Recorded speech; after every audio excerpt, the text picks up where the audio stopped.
In this video, I'm going to give you a super easy way to calibrate your sprayer. Let's get your lawn on. Matt's lawn is lawn porn. Woo!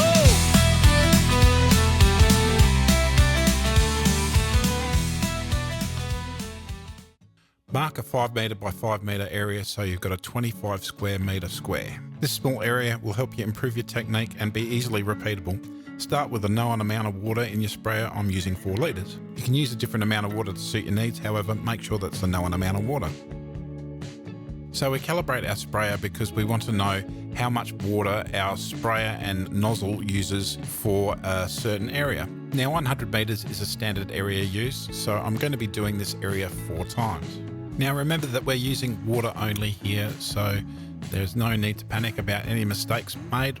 That's why we're using water, so if we do make mistakes, it's not going to be a problem. It is, however, important to concentrate and be very deliberate in your actions about what you're doing. You'll notice that I'm using a very deliberate, methodical, slow pace and trying to be as even as I can throughout the whole area. Try to make sure that you're not overlapping your sprays. And you'll note that I'll do a forwards, backwards sort of pattern that snakes around so I don't overlap, and I'm just trying to keep my forwards motion and backwards motion around about the same pace to be as even as I can be within the application. It's important you do it the way that's comfortable for you, so if walking backwards like I'm doing isn't your thing, that's fine, you do you, but the principles remain the same. Be methodical, a nice slow even pace, and try and be as even as possible with no overlapping. It can really help even your application out by doing a couple of passes at different angles throughout your area. And I'd also recommend using a flat fan nozzle for your lawn applications, simply because it gives a nice line and it makes it very easy to make an even application throughout the area. Check out the coverage of your nozzle on a concrete area and see how it sprays. Spraying the lawn with products like foliar fertilisers is a great and relaxing thing to do, and the bonus thing with foliar treatments is you're giving the lawn exactly what it needs and nothing more, and there's no watering in and no muck around. Spraying foliar fertilisers and kelps is genuinely safe for contact to the skin. However, spraying can also be done with herbicides and insecticides, etc., etc. So those kinds of products can really affect the skin quite a bit. So always employ best practice when it comes to some protective clothing. Closed shoes, long pants, long shirt, buttoned up, and glasses and gloves. Also improve your spraying and foliar applications by checking out the environmental conditions. You don't want wind above 20 kilometers per hour.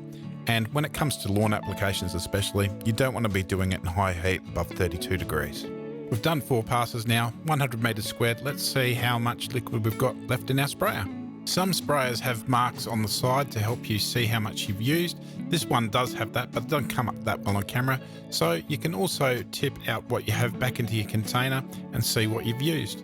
I've used about 3.5 litres in this pass, and I did a couple other passes and I got around about the same result. So I think you'll find that's a super easy way to go about it. My results was 3.5 litres per 100 square metres is what my sprayer and nozzle combination uses. Now, if I change anything in that, being the sprayer, or I changed out a different nozzle, you would have to recalibrate because the calibration could be different. Different nozzles spray out at different rates and different sprayers spray out at different rates, etc., etc. One question I get a lot is, okay, so, I've worked out that 3.5 litres is what my sprayer uses for the 100 square metres. I'm about to put 200 mils of, say, moist soil wetter into it. Do I put 200 mils less water and then put the product in? You don't have to be that exact. I would just use the 3.5 litres of water and put the 200 mils of moist in and make sure you mix that before you apply. Now, when it comes to spraying, at the end of your spray, if you've got some liquid left, you've undersprayed a bit. If you run out of liquid before you've done the whole area, you've oversprayed a bit.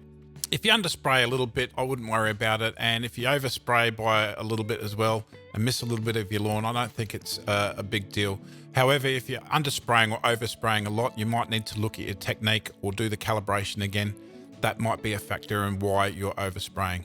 The one thing you've got to really remember is the way that you spray your water only passes is the way that you should be spraying your passes with your mixers. And why do I say that and what do I mean about that? It's just that people get really keen, they get their mix in and their pace quickens a little bit.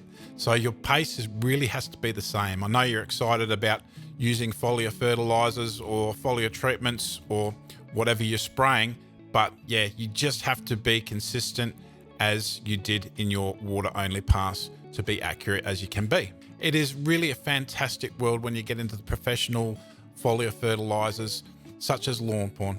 Well, I hope this video helped you. If you liked this video, be sure to save it, like, subscribe, comment, do all of that. It helps me grow, and we'll see you in the next video.